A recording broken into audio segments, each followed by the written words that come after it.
nak bebas hutang bila saya umur 100. Too long for you to wait, kan?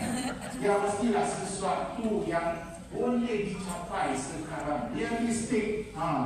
Dia kata realistik. Saya nak bebas hutang sebelum umur 55 tahun. Okey? Boleh? Before 55 boleh semua? Boleh. Syukur. Ya. Doa. Okey? Dapatkan ilmu. Dan mesti action juga. Jangan cakap I have no time lagi, ya. I must change. Ya. Saya mesti berubah. Okey? Akhir sekali, time bomb. Inilah yang saya katakan mempunyai garis masa yang ditentukan. Ada juga durationnya yang cukup untuk anda capai sesuatu. Bila anda mau mencapai hal tersebut, okey? So ikutlah tadi ya, nombor ya. Bila contoh, saya sebenarnya nak mencapai kebebasan kewangan 55 tahun. Okey? Dan saya nak menyimpan, strategi saya menyimpan RM500 setiap bulan. Kami boleh juga menyimpan kepada kebajikan RM500. Okay? Dan berapa tahun lagi saya nak bebas hutang. Semuanya sesuatu plan yang mendorong anda untuk berusaha dan menaikkan semangat anda. Okay? Alright, so aktiviti malam tu lah kita buat nombor-nombor dengan pasangan kita tapi jangan bertengkar nanti. Nombor tu sebagai satu pengalaman kewangan. Okay? Alright, kebebasan kewangan. Jadi bagaimana kita nak capai? Gunalah petua 4T tu. T yang pertama, tunai. Maksudnya kita mesti menguruskan aliran tunai. Wang masuk, wang keluar. Okey? Berapa kita dapat setiap bulan? Berapa yang kita berbelanja setiap bulan? Itu logiknya kita mesti tahu. Okey? Memang kita akan bagi tahu saya. Jadi memang saya pandai urusan wang saya, gaji 3,000 masuk, bank ambil 2,000. Okey? So kita faham. Potongan 30,000 tinggi. Carilah strategi. Ya, hidup kita. Ataupun hidup dengan apa yang kita ada. Okey? Dan tabung. Jangan lupa juga T yang agak penting ni. Tabung. Ya? Kalau boleh, bukan apa yang kita simpan tu berapa besar atau besar. Disiplin kita menyimpan tu yang kita nak. Bila kita menyimpan tu, proses tu menjadikan kita sayang duit tu. Tu, fitrah ni. Bukan setiap ringgit yang kita simpan tu, sampai bila lagi saya akan bertambah. Okay? Tapi bila usaha kita menyimpan tu, mengajar kita menjadi seorang manusia yang berpeluang dengan baik, dengan berhidup. Okey? Tingkatkan apa? Penabungan. Okey, boleh. Tapi yang mesti buat tabung dulu, baru boleh nabung ya. Si boleh berabung tanpa simpanan. Okey? Lepas T lagi turunkan hutang. Okey? So bila kita fikir tentang hutang ni, okey, memang sentiasa kita akan menerima panggilan daripada bank lah. Suruh kita buat loannya. Boleh tak saya wujudkan satu T lagi? Tolak dia. Kalau bank kau tolak dia, ada satu sesi ini tidak ada, tukar nombor. Tukar nombor supaya pensi boleh call-nya. Hebat juga strateginya. Apa lagi T yang kita bersih orang sibuk? Tambah boleh, tambah income, okey, ada di situ. Okey, tambah income sebenarnya dari bagi tunai lah. Okey, yang tolak apa? Belanja yang kurang penting. Tolak tawaran skim cepat kaya. Tolak tawaran daripada bank. Sorry ya, ini ada bank belum saya. Okey, apa lagi T yang kita orang? Jangan buka ya, buka bini. Buka behavior kita, tingkah laku yang tidak baik. Boleh? Apa lagi yang ikut kreativiti orang sibuk di situ? T yang boleh membantu kita mencapai kebebasan kewangan. Banyak T yang bagus ni. Ya? Tapi kenapa? T, jaga. Okey, so setakat tu sajalah ingat tabung, tunai, tingkat, turun, tukar, tolak, tambah. Okey? Ya? Ini apa? Okey, simpan untuk kita kan? Okey? Alright, urusan area tunai, of course kita uruskan uang masuk, uang keluar lah. Tapi memang sama saja. Contoh, uang keluar tu fokus dengan pembelanjaan tetap, uruskan perbelanjaan berubah, tundahkan perbelanjaan budi bicara. Ingat 3 keyword tadi yang saya sebut. Perbelanjaan tetap penting, so kita tetapkan, utamakan perbelanjaan tersebut. Kedua, perbelanjaan berubah, dapur penting, tapi kita boleh kurangkan, managekan. Kami bukan paksa kita kurangkan belanja susu kan, belanja apakah ya, tapi kita uruskan dengan lebih baik. Okey? Dan lain sekali perbelanjaan itu bicara, memang ada juga orang yang kita sayang tu, anak kita beli alat tulis kah, kita beli alat mainan kah, apakah boleh, tapi kita tundahkan ya. Tundah maksudnya kita menyimpan dulu. Kami tahu anak boleh beli barang tu, boleh beli handphone untuk kita, tapi tunggu 6 bulan. Jadi perlu simpan 200 biji setiap bulan dulu. Kita ajarnya, kita bagi tahu directionnya. Okey, sama-sama kita mengkaji kewangan itu. Okey, supaya anak kita dia tahu dah, bukan setiap kali kami kita mesti dapat, tapi mesti ada strateginya, iaitu menyimpan dulu. Okey, alright. Kenapa kita buat budget ya, tuan-tuan dan puan-puan, perancangan wang kita? Kenapa? Anyone? Kenapa kita perlu buat belanjawan? Sebab kita bukan Tuhan. Kita tak tahu apa yang akan berlaku. Tuhan yang tahu kan? Kita tak tahu apa yang berlaku. That's why kita kena budgetkan dulu, supaya bila berlaku keadaan seperti kecemasan, barulah kita boleh handlekan kewangan itu. Apa yang kita simpan, kan? So perancangan kewangan harus dibuat, sebab itu manusia. Dan manusia kita ni memang tidak ada orang kata apa? Disiplin. Okay? Sepanjang tempoh perkhidmatan saya, memang saya kaji kita semua ni, behavior kita, tingkah laku kita semua ni, semua tidak perfect. Sebab kita bukan Tuhan. Okay? So untuk jadikan kita yang baik, manusia yang baik, so you kena rancang lah. You buatlah pelan tu, baru you tahu di mana kesilapan anda. Kan? Contoh, ini dia punya planning, dia cakap ada lebihan 300. Tapi dah hakikatnya tidak ada. Tiada lebihan 300. Tapi ni positif ke negatif? Negatif, kekurangan RM65.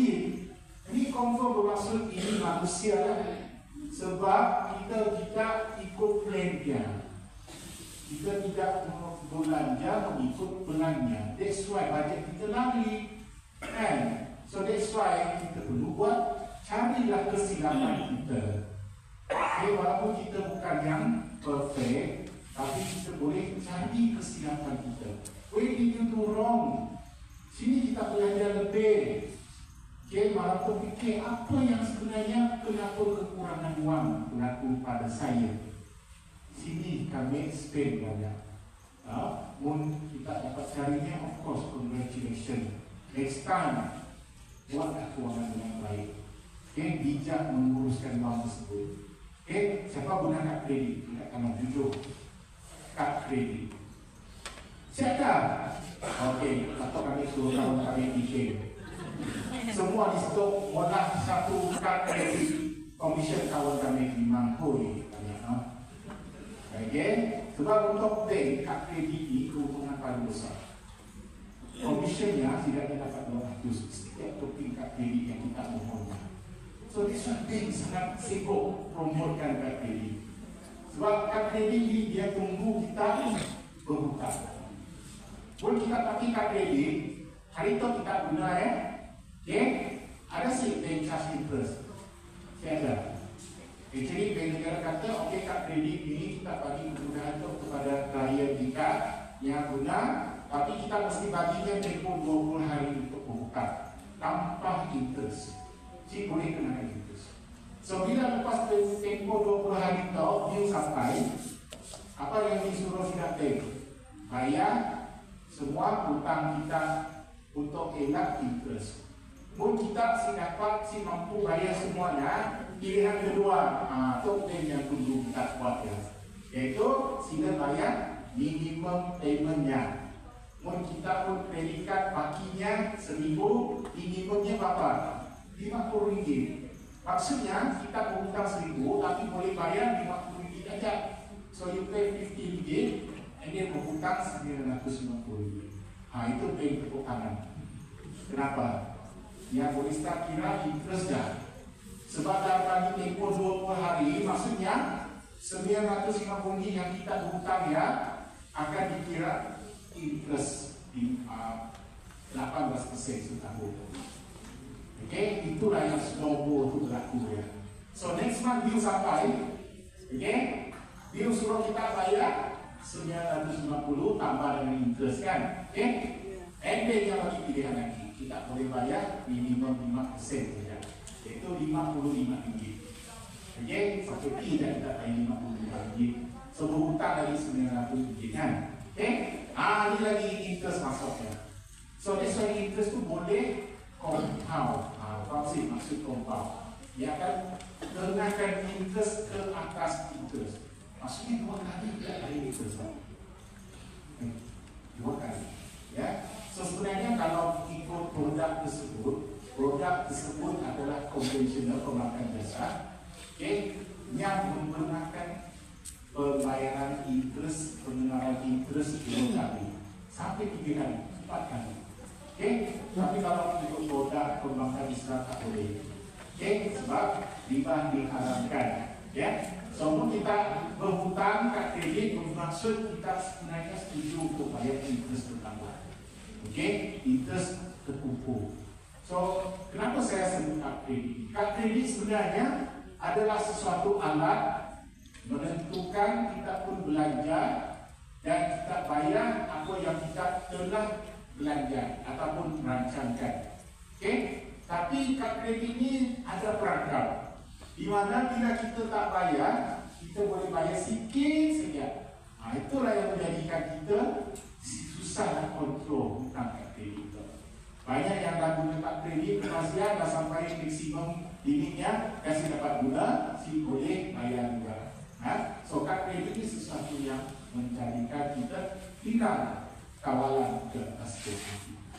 Okay, so kalau boleh kita buat budget, kita ikut plan tersebut, ya, supaya kita tidak akan terjebak dalam hutang yang tidak dapat diurus dengan baik. Okay, strategi untuk pengurusan cash flow, ingat kirakan semua sumber kewangan, ketepikan sedikit wang untuk simpanan dan bayar hutang kita, dan akhirnya bakilah barulah dibelanjakan.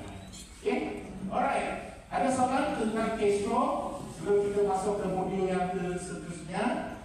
Okay, pun kita perlu menyatakan nak keluarkan kami okey dia, tapi kami terpaksa teruskan sebab ada slide-slide lagi yang kami perlu habiskan ya sebelum kumpulan masa berikutnya datang. Okay, so kita skipkan dulu untuk sesi soalan jawab. Okay, kita ke topik yang kedua, modul kedua, merentas hambatan menuju ketenangan minda. Keyword tu, kami nak kita fokuskan minda, fokuskan ketenangan minda. Okay, ini sesi soalan ni. Kita menggunakan sedikit masa untuk jawab soalan. Sebab tiket kami pasti banyak tu. Okay, alright. Soalan 1. Okay, di Malaysia, lelaki ataupun perempuan mempunyai kecenderungan yang lebih tinggi terhadap keberangkapan. Lelaki. I say hebat kita orang. Semua memang berpendapat lelaki kurang mahir. Tapi kita kena sayang juga laki lah. Kami orang komited kan. Kita sayang family, kita mau nanggung untuk family. Cuma kita lagi mungkin jenis yang malu sikit. Pun ada problem, kita orang tidak menangis, kita orang tidak cari kawan untuk peluk-peluk, kita orang keep it for ourselves. Betul sih? Bukan jenis yang si mau susahkan orang lain. Kami simpan ke diri dan susah sendiri, menangis dalam hati dan sambil dibebaskan. Itulah dapat berapa persen sih? Mengikut statistik dari Sulawesi, dari kurang 73% adalah lelaki. Perempuan cuma 20+ saja persen. Statistik keberangkatan. So, kami rasa cukuplah ya untuk membuktikan perempuan sebenarnya lebih pandai menguruskan keuangan mereka. Okey. Tapi kalau untuk psikologi faktor, kami rasa sebabnya ialah lelaki ni dia sifat terdiri masalah tu. Kalau perempuan tu dia dapat detect awal-awalnya masalah tu dah akan timbul. Sebab pernah sekali ada pengalaman husband and wife, husbandnya sih mau masuk ke pintu AKPK, so bininya tak naik dia berdiri. Kita mesti masuk ke AKPK cari pegawai untuk uruskan masalah kita. Okey, husbandnya sih mau masuk, tapi last-lastnya guna strategi yang terakhir menangis. Bininya menangis, so husbandnya takut malu, so masuklah. Itu kami rasa tu perempuan tu jenis yang dia tahu keadaan kritikal dah akan timbul, so dia cari penyelesaian dulu. So which lelaki mungkin kita kurang sikit. Kita mungkin sifat berdiri, mungkin kita cuba nak solvekan, tapi akhirnya sudah tak solve lah. Okay, soalan seterusnya. Ni kita cari siapa yang boleh jawab. Soalan kedua, antara kumpulan umum manakah yang mempunyai kadar keberangkatan yang lebih tinggi di Malaysia? Kita coba cek di depan ni. Jawapannya pilihannya A, B, C. Berapa kita? Yang mempunyai kecenderungan. Silakan.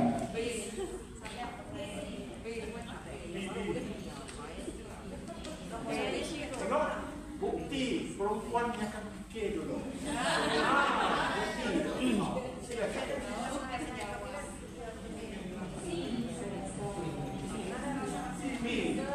Memang tepat jawapan kita. Jawapannya betul. Soalan lelaki, sebagai lelaki pun saya rasa kita perlu belajar dari perempuan. Gitu. Betul tak itu skim tu? Skim cepat kaya tu. Katanya keuntungan 30%. Masuk terus dapat untung. Betul kan cakap tu? Jawapannya memang 35 to 44. Okey? Kenapa ya? Banyak komitmen, thank you. Ya, bukan banyak bini ya. Banyak komitmen, yang dalam rumah, kereta. Yang sebab apa sebenarnya? Yang sayang family-nya, sayang kawannya, sayang jirannya. Sampai jiran pun dia nak tolong. Betul sih? Itulah yang menjadi problemnya. So jangan ingat penyanyian itu satu keadaan yang positif, tetapi kita negatif. Terlalu sayang orang lain sampai berdiri mendapatkan kesannya. Soalan seterusnya. Okey, kita pilih di sini. Tuan ini. Okey, betul soalan. Betul. Okey. Kebanyakan kes keberangkatan disebabkan pinjaman apa? A. Kad kredit, B. Loan kereta, C. Loan pribadi, D. Loan alok. Jawabannya dengan C. Loan pribadi yang paling banyak. Okay? Dan of course soalan saya, kenapa? Sayang keluarga, terima kasih di untuk anda. Terima kasih sebab jawapan itu memang tepat sekali. Thank you. Sayang keluarga. So, jangan lagi bagi preferensi. Saya bukan buat untuk kesukaan, saya keluarga, saya ada saya macam ni, adik, abang, ipar saya berhutang money lender, saya nak tolong dia, kita limited lah kita punya kemampuan. Okay? Masa kita tolong dia, kita mampu. Tapi lepas kita tolong dia, mungkin kita menanggung lagi. Itulah yang menjadi kita fully exhausted dengan komitmen. Okay? Alright? So, statistik daripada insolvency menunjukkan kes yang makin banyak. Contoh, setakat tu 270k kesnya. Apa maksud keberangkapan proses seseorang di istihad bankrupt menurut perintah mahkamah dengan hutang yang tidak mampu dibayar mencecah 100,000 ke atas dan ke atas, ya. Okay, itu aturan lepas pindaan dibuat. Dulu 50k ditukar menjadi 100k. Okay, so di Malaysia kebanyakan kes keberangkapan adalah disebabkan kes pinjaman bank. Okay.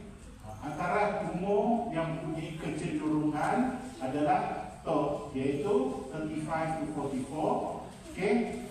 Yang di sini pun ada keadaan naiknya 25 to 34. Okay. Dan puncanya pinjaman pribadi. Okay. Satu faktor juga ialah pinjaman pribadi sentiasa adalah pinjaman berisiko tinggi. Kenapa? Contoh kalau kita buat loan rumah, rumah sebagai satu aset cagaran. Pun kita si bayar, rumah akan dilelong. Sebenarnya itu untuk mengurangkan risiko kita. At least aset itu dapat dicairkan untuk dapat uang settle hutang. Pun kita mula personal loan, risikonya sangat tinggi. Boleh si bank lelong kita pun kita si bayar lagi. Boleh. Oh, selaku dia, aku, tapi overprice. Boleh, dia boleh dijual. Contoh macam bini kita, boleh sih kita lelongkan bini. Boleh, sebab ini yang tidak terjual. Kan? So, we cannot sell. So, loan pribadi berisiko sebab kita ada aset itu membantu kita uruskan risiko tersebut. Okay? So, that's why loan pribadi sangat berisiko tinggi. Okay. Tapi sebenarnya kalau loan pribadi ikut bank, of course bank lebih sukalah dia bagi loan tu kepada anda. Sebab of course dengan kredit itu boleh pinjam sampai 10 kali gaji kita. Okay. Dan kadang mana interestnya dicas setiap bulan. Ya. So bila interestnya bulan-bulan tu dan tahu dengan kadar naik turunnya, floatingnya, semua ini menjadi satu profit yang sangat menarikkan untuk bank itu. Okay. So kalau kita rasa perlu untuk buat boleh, tapi urus dengan baiknya. Okay. So kesan keberangkapan, kes-kes seperti keberangkapan itu boleh mengakibatkan kita dikenakan tindakan tata tertib. Okay. Keadaan di mana anda tidak boleh praktiskan profesi tertentu dan tidak boleh bekerja untuk perniagaan sadara dan tidak boleh melibatkan negara tanpa izin. So hidup anda, cara hidup anda mestilah ikut sebagai si bankrupt. Okay? Dan seterusnya, semua pinjaman. Okay? Seperti yang kami madah, loan yang dikatakan banyak yang menjadikan rakyat Malaysia bankrupt itu adalah disebabkan pinjaman daripada bank. Okay? Walaupun bank ini semuanya di bawah kawasan negara Malaysia, tapi jenis loan itu dan juga dari segi behavior peminjam itulah yang menjadi faktor keberangkapan juga. Okay? Dan kadang di mana anda boleh buat loan dengan koperasi peminjam wang berlesen, di mana institusi kewangan ini akan mempunyai otoriti yang berlainan. Contoh koperasi. Koperasi sebenarnya mungkin di bawah KPNKK dan juga Suruhanjaya Koperasi. Mereka yang membuat aturan dan mungkin mereka yang menentukan kadar interestnya mengikut teman-teman ataupun akta tertentu. Ya, konsepnya sebenarnya yang ini di luar kawalan bank negara Malaysia. Okay. Pemberi pinjaman wang berlesen. Kenapa kemudian pemberi pinjaman wang berlesen? Sebab hanya di Malaysia hanya bank saja yang boleh bagi loan. Sebab loan tersebut adalah daripada deposit yang disimpan oleh pendeposit. Okey, itu yang dibawa akta pinjaman, bukan pinjaman, akta perbankan. Okey, di mana bila pendeposit menyimpan semua wang tersebut, dana tersebut menjadi sumber pinjaman bank dan ditentukan dari segi kadar interestnya menurut akta perbankan. Okey, satu lagi akta yang menggunakan pinjaman, akta pinjaman wang, yang sentiasanya diadopt ataupun daripada syarikat-syarikat kewangan, agensi kerajaan, ada juga syarikat-syarikat kewangan. Wujudnya juga kini dalam social media, platform-platform seperti Touch and Go, Go Pinjam, dengan Go Pinjam, iaitu semuanya di bawah pembeli pinjaman wang berlesen. Dia bukan di bawah Bank Negara Malaysia, ya, sebab dia menggunakan akta pinjaman wang. So tuan-tuan kena bezakan, ya, sebab akta perbankan yang ada term and condition yang berlainan. Okay? Kalau di bawah akta pembelian pinjaman, of course dari segi interestnya mungkin lebih tinggi. Kenapa? Ingat, bila saya sebut tadi, bila ada pendeposit simpan wang di bank, dia digunakan sebagai dana pinjaman. Jadi dari segi kadar asas pinjaman di sana mungkin lebih rendah berbanding dengan pembeli pinjaman wang berlesen. Setidaknya saya ada dana, saya ada orang menyimpan dekat saya. Tidaknya menggunakan dana kedirinya. Bila dia menggunakan dana kedirinya, of course ada interest yang lebih tinggi. Yang boleh cas sedikit 20% atau tidak. Okay, so kini itu banyak yang menjadi satu yang dikatakan iman yang tinggi lah. Contoh baru-baru itu kajian dibuat atas buy now pay later. Apa buy now pay later? Shopee Pay, okay? Yang semua buy now pay later ini sebenarnya satu juga pinjaman. Di mana pinjaman tersebut yang membawa akta pinjaman wang, so ia mungkin menggunakan kadar yang lebih tinggi daripada bank. So ada perempuan dengan gaji lah, ya. Untuk kita loannya, yang contoh-contoh daripada e-walletnya yang mungkin terkait dengan term information yang dibawa akta pinjaman wang. Okay, alright. Asas pinjam. Sebenarnya bila kita buat loan, keputusan untuk buat loan tu dia lebih kepada harian tunai kita yang baik. Sebab kalau kita tidak mempunyai harian tunai yang baik, of course kita tak akan accept penggunaan kita. Okay, so inilah yang saya nak tuan-tuan fikirkan. Ya, kenapa bila kita memohon loan, okay, ada juga keadaan di mana bank tolak ataupun bank bagi package yang kurang menarik. Ini adalah disebabkan keadaan harian tunai kita. Contoh, tuan-tuan, masa kita first dapat gaji, memang mestilah gaji tuan-tuan saya mungkin gaji Mesir dekat 95%. So, kita mula first loan, bank memang suka lah. Sebab kelulusan bank itu memang sangat tinggi untuk permohonan kita, ya. Sebab rekod kita sihat, dari segi cash flow pun baik, ya. Rekod kita baik, semua ni dalam syarat-syarat yang dikatakan asas peminjam loan, iaitu purpose of borrowing, P yang pertama. Tujuan kita mula loan sebab kita tak mempunyai gaji yang tetap, dan kita mula loan sebab kita rasa ada kegunaan tertentu, ya, yang dikatakan kita membuat keputusan meminjam loan. Okey, katakanlah kita buat loan rumah, of course kita tahu dah tujuan kita sama ada ialah untuk kediaman ataupun untuk pelaburan. So yang mana satu mempunyai risiko yang tinggi. Biasanya kita akan membuat keputusan sekiranya kediaman tu sebenarnya untuk beli rumah pertama. So of course risikonya lebih rendah, ya, sebab kita sayang rumah tu, aset yang pertama kita, ya. So untuk bank yang rasa risiko tersebut sangat rendah, ya.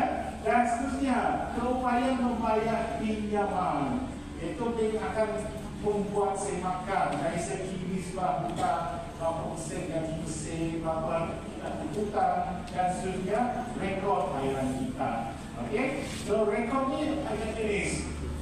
di Kinetok ada rekod Citos, ada rekod Sikris, Kadro,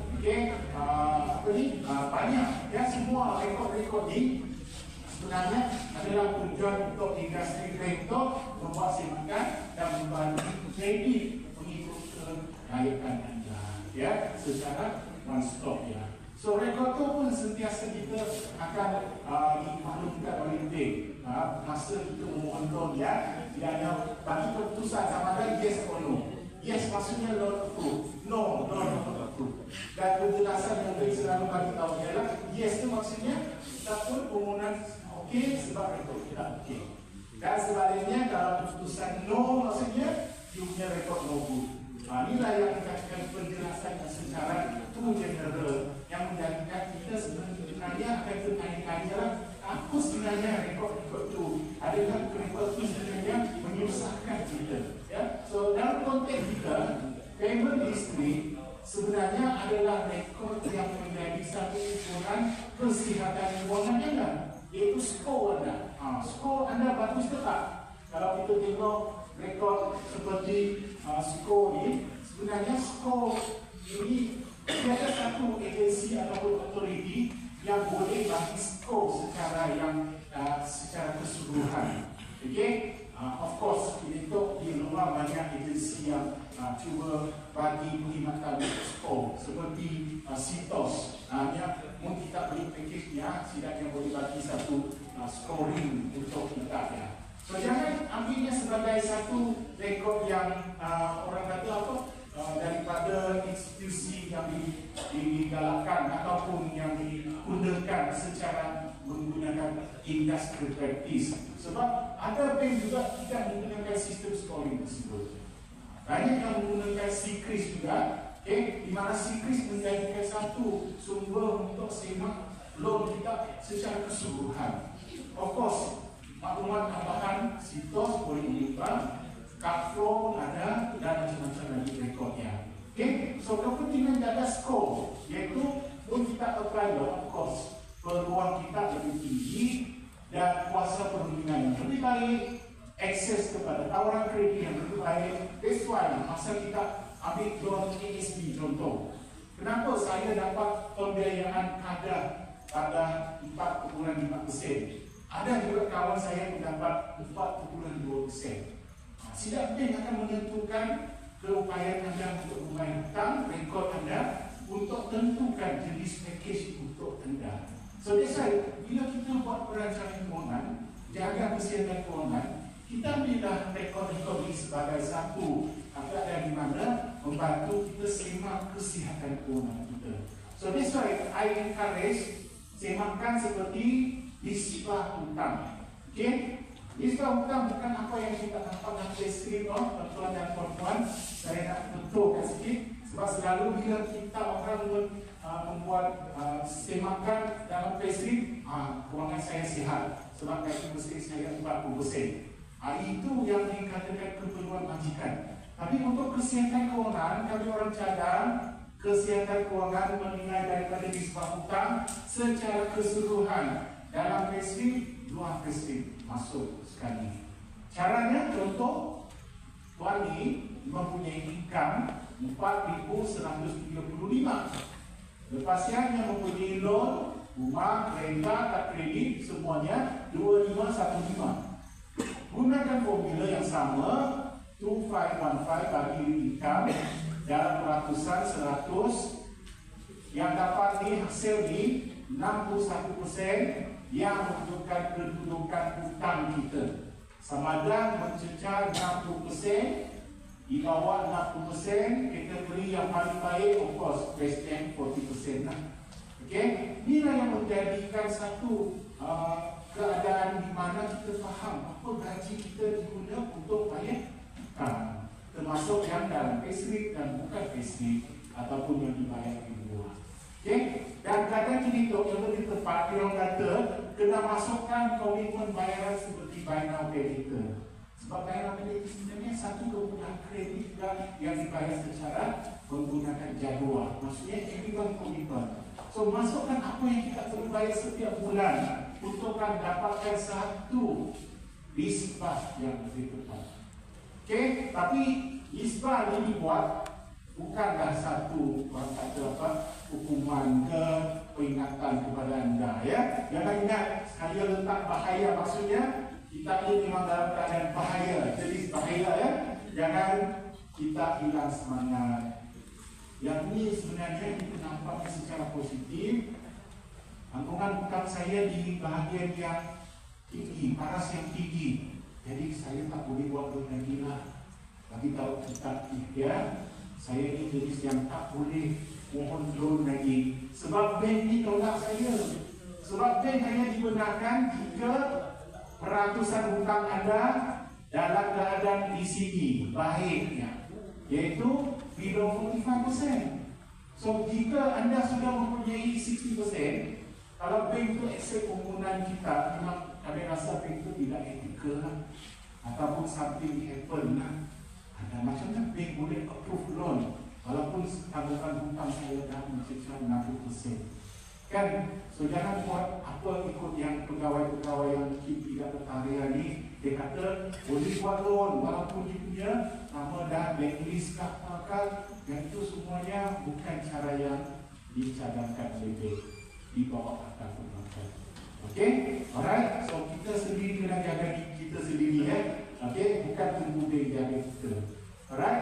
So secret, of course, kami orang dari bank negara memang cadang kita gunakan aset ni, bukan aset ni, dokumen ni untuk semak isbah hutang. Sebab ini semua loan, semua bank loan masuk. Okey, tapi saya juga nak buat pengertian loan yang bukan bank tak masuk.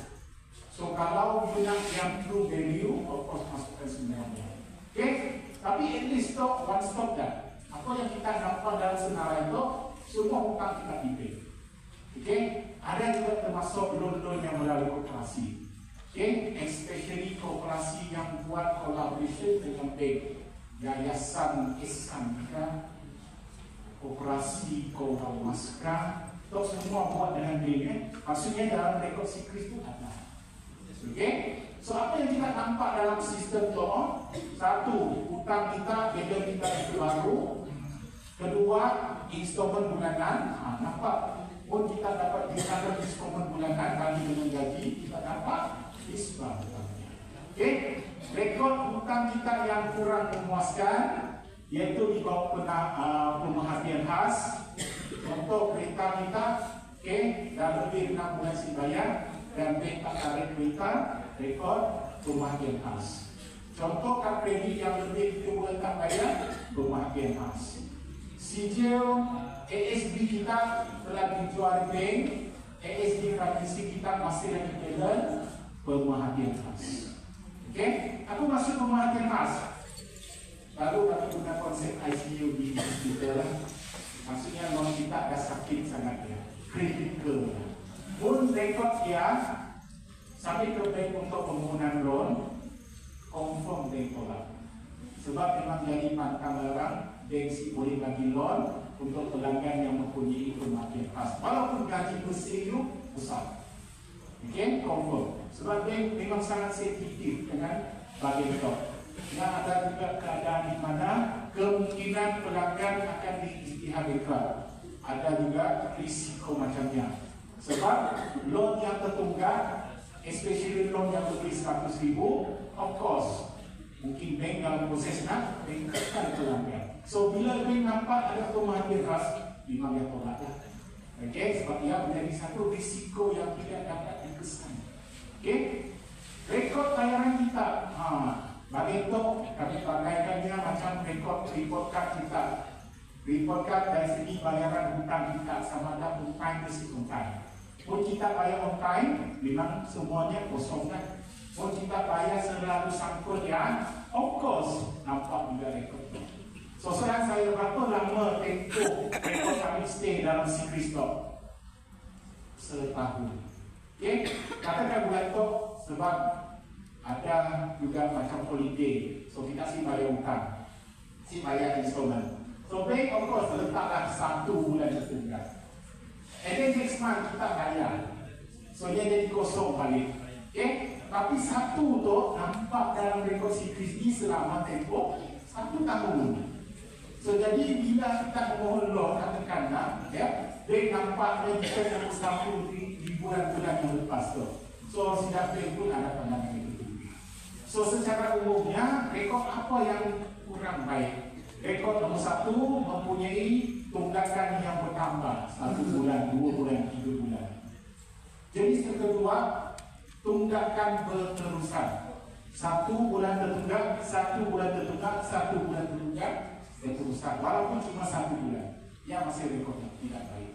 Satu lagi jenis, 1 tahun 12 bulan, ada 3 bulan tertunggak. Maksudnya 0, 0, 0, 1, 0, 0, 0, 1. Maksudnya editor secara tabiatnya mempunyai tunggakan rekod kurang memuaskan. Okay? Inilah yang menjadi faktor bank tolak permohonan anda. Okay? So inilah sesuatu yang harus menjadi amaran kepada kita agar membayar hutang secara konsisten, ya. Okey, sewa sikris kami cadang kita gunakan secara online, gunakan teknologi sikris di mana kita impas doc akan ke website e-sikris.bnm.go.my dan gunakan nama seseorang bank negara sahaja, ya. Pun kita buka e-sikris banyak yang ejen-ejen keluar.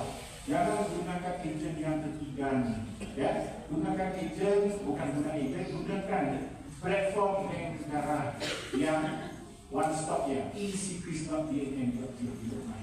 Sebab yang tu si perlu bayar. Mau kita guna ejen-ejen perlu bayar. Okey, ejen-ejennya banyak dalam nama seseorang. Dan sebab itu dana yang ada pula apa ni, rekod yang confidential kita persetuju dengan baik-baik. Jangan dedahkan maklumat itu kepada pihak yang tidak berkenalan. Okey. Alright. Kepentingan pengurusan hutang yang baik, tuan-tuan, memperbaiki pengurusan air tunai, ialah lewat pembayaran, charge, kurangkan kos pinjaman, mengukuhkan rekod anda. Anggaplah rekod sikris ini bukan tujuan untuk memohon saja, tetapi dia macam rekod kesihatan keuangan tuan-tuan dan tuan-tuan. Okey? Alright, dan juga ialah gangguan tindakan undang-undang dan juga hubungan keluarga yang baik, tuan-tuan. Okey? Tanda-tanda menunjukkan anda menghadapi masalah keuangan atau pengurusan keuangan kurang baik, tidak cukup berbelanja, bayaran balik pinjaman lebih 60%, dan sentiasa dihubungi bank, menggunakan HP ataupun melebihkan kredit, meminjam untuk membuat bayaran ke atas pinjaman sedia ada. Okey ke kalau saya cuba buat note untuk settle hutang saya yang lain? Atau pandangan kita orang selain saya? Puan? Apa pandangan kita? Kalau kita sudah fikir, kami lagi rasa dah lagi fikir. Kongsikan pandangan anda. Kalau saya dibeli menggunakan cara ambil loan untuk loan saya yang lain, boleh? Silakan. Tak baik. Alright. Tepukan untuk puan ini. Alright. So kita baginya tickets. Ada S di belakang. Okey. Sebenarnya pengurusan keuangan, ingat apa yang kami hadapi, perancangan keuangan ini dia semua yes penuh. Cuma ada kesan dia, kesan yang baik ke tak baik. Okey, contoh. Sekarang saya mempunyai hutang A, B, C. Okey, dan sekarang wujudlah D, bank D. Dia datang yang untuk saya buat D loan. Untuk tutup semua hutang saya berhutang dengan D saya. Okey, dan sedang D ni dia tawarkan package. Okey, Yo, Mr. Yo, you boleh buat loan ni 3.99%. Kadang kurang. Dari segi nombor tu, kadang tu lebih rendah daripada apa yang kita berhutang dengan bank yang lain, ABC tu. Nampak macam baik kan? Sebab hutangnya interest yang lebih rendah. Okey, kedua, kita hutang dengan setempat saja. Kita perlu lagi bayar ABC tu. Okey, saya bayar dengan D saja tiap bulan. Okey, nampak macam baik kan? Ya, senangkan urusan pembayaran saya. Okey, dan seterusnya bank D dia pun katalah kalau you rasa nak upkan loan kita, maksudnya selain tutup hutang, kita boleh cash out lagi 10,000. Maksudnya hutang kita dengan D ni akan bertambah 10,000. Sebab jumlah loan yang dia bagi tutup hutang tambah lagi 10,000 cash untuk kegunaan diri. Dengan 3 faktor ni macam menarik sangat. Kalau you tanya Cik Jerome, bagus ke package ni? Of course, saya tak boleh cakap tak boleh. Sebab untuk saya, tarikan 1, 2, 3 yang saya sebut tadi, semua nampak yang sangat baik. Okay? Macam mana saya boleh cakap tak baik? Kan? Sebab keputusan tu di tangan anda. Ya? Tapi kesannya, lepas kita ambil top, nombor satu, sama ada kita akan bayar secara konsisten dengan D, itu saya tak tahu. Mungkin itu tak bayar juga. Kan? Okay? Dan kedua, bila kita cash out 10,000, hutang itu bertambah. Dan interest baru lagi masuk ke akaun anda. So, adakah kita akan jimat dari sana? Saya tak tahu. Ya, mungkin lepas kita loan dengan D, kita sebenarnya dah settle interest A, B, C dan sekarang mula bayar D. So, interest mungkin bertambah. Itu semuanya menjadi persoalan-persoalan yang harus dikaji juga. Okay? Dan D yang paling susah. Kami tu memang tahu kita jenis yang akan berhemat bersih lepas ambil programnya. Sebab ada juga pelanggan itu saya menggunakan cara yang sama. Pasnya hutang pula dengan D ini makin besar. Sebab hutang yang lalu itu ada yang belum tutupnya. Ada yang tak kredit especially kan. Lepas dah settle, yang guna lagi kredit card tu. So akhirnya hutang kesemuanya menjadi bertambah. Dan jumpa dengan kita. So kami sudah dapat bagi komen beda jawapannya bagus ataupun tak bagus.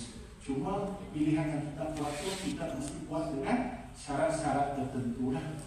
Ada yang kami nampak berjaya, iaitu gunakan loan D, tutup semua hutang, berhutang dengan satu saja, fokus bayar, berjimat, berhemat, menyimpan, akhirnya berjaya lah nak saya hutang.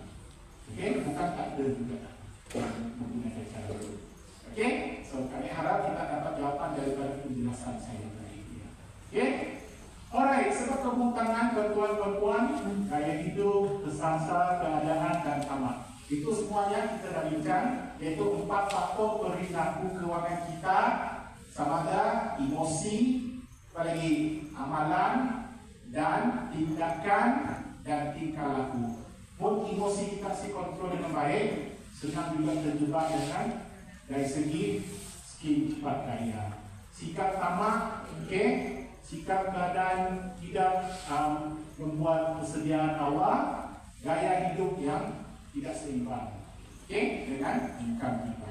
Ya, alright. So kegagalan membayar hutang sebagai peringatan tuan-tuan, ini tu kerja bank memang sangat fokus sebab ini tu ekonomi mungkin kurang dalam keadaan yang baik. So jadi bank pun suruh kita bayar on time pun sih, ya kan? Tadi kita bayar hutang, ya, dengan cara-cara tu. Institusi bank akan call, okay, notis peringatan, saman, sebutan kes, penghakiman, salah satunya WSS, DDS, garisi dan keberangkatan. Garisi kita pun bank suka buat. So kami rasa kita kena jaga juga. Sebab biasanya keberangkatan 100,000 ke atas. Pun 100,000 ke bawah, bank si boleh mula keberangkatan, tapi dia boleh mula garisi. Ya, especially kita mempunyai sumber kewangan di bank-bank yang lain. Ya, contoh ada akaun simpanan di bank yang lain yang bukan kita berhutang, tetapi disebabkan perintah garasi kita boleh memberi arahan kepada bank tersebut untuk berhutang akaun. Okey. Alright, hutang wajib dibayar walaupun tidak dituntut, tuan-tuan dan puan-puan. Okey, modul yang terakhir, modul 3. Kami nak kita bersedia, okay, dengan keadaan seperti hutang-hutang yang tidak dapat diurus sendiri. Gunakan ketentuan 4A itu. A. mengakui masalah hutang yang tidak terkawal, hadapi kenyataan. Dan I must change yang kita main tadi. Ya, I have hutang dan saya perlu bayar. Okay? Analisa, bincang dengan ahli keluarga. Okay? Kita buat macam perempuan, berbincang dengan keluarga. Lelaki kurang. Ya, kalau boleh kita berbincang juga. Okay? Kalau lelaki nak bincang dengan saya pun boleh juga. Semua boleh bincang dengan fikir-fikir. Okay? Ambil perbincangan tindakan, ambillah tindakan perbetulan. Boleh kontak tim juga sebab setiap tim ada pelikir. Pelikir maksudnya yang akan bantu sekiranya kita menghadapi masalah bebanan membayar hutang. Okay? Pun si dapat boleh berkawan dengan KKPK sebab KKPK membantu dari segi pengurusan hutang anda.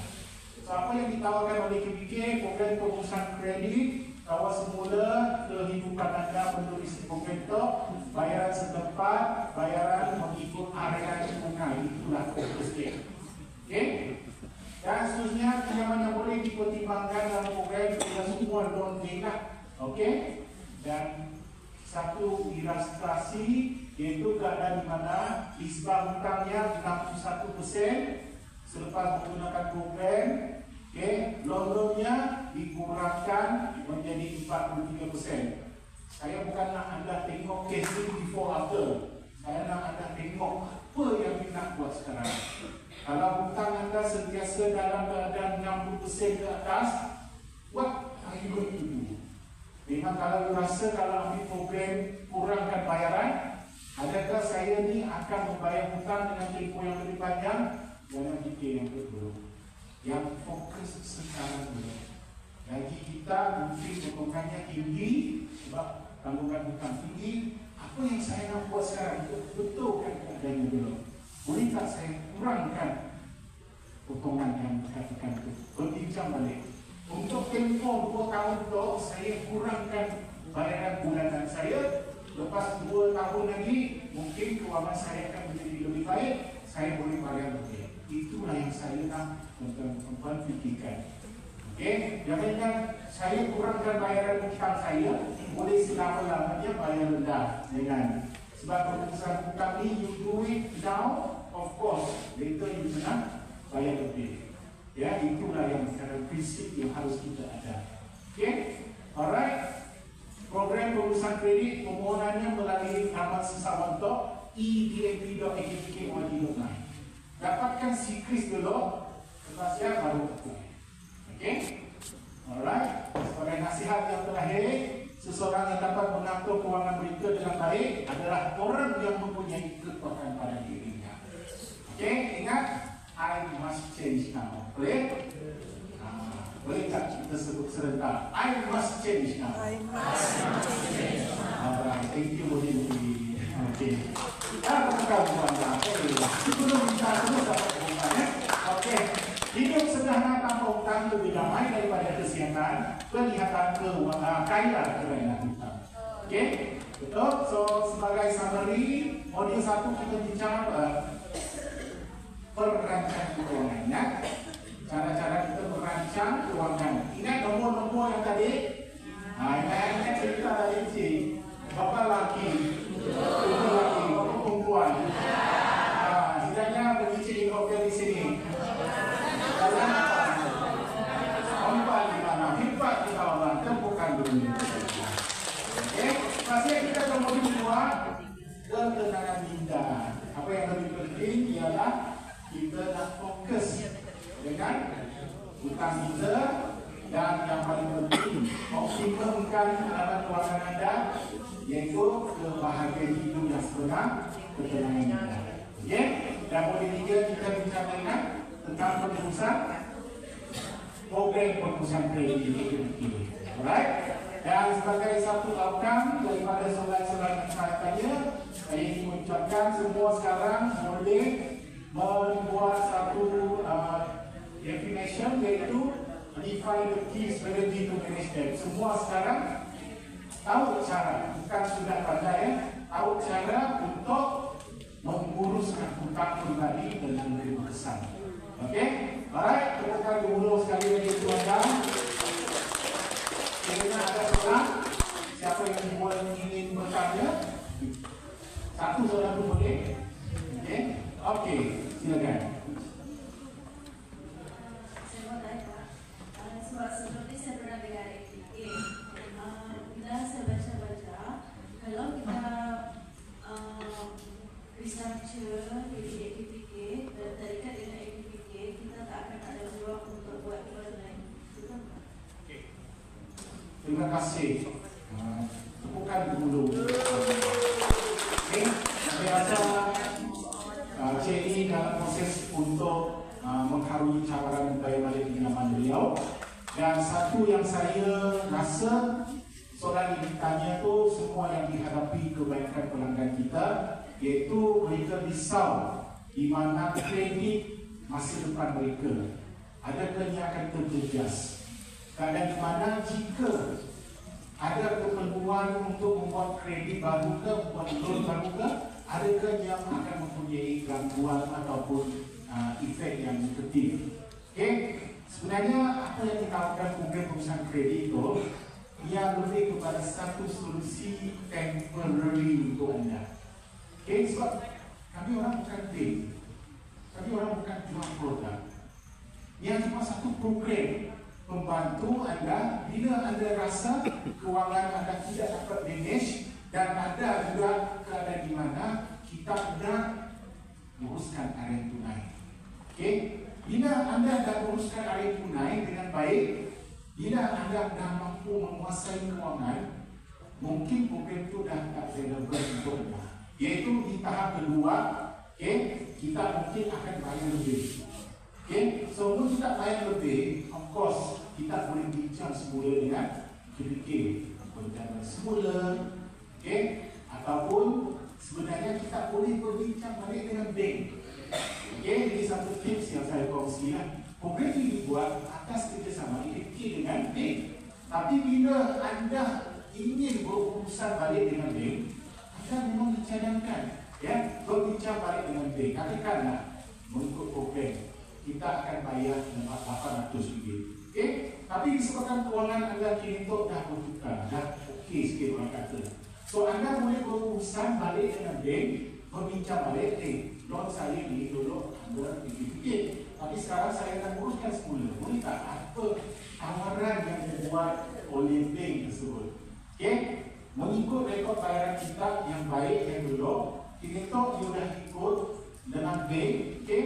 Mungkin bank akan bagi sesuatu yang lebih baik daripada yang ditawarkan di program itu.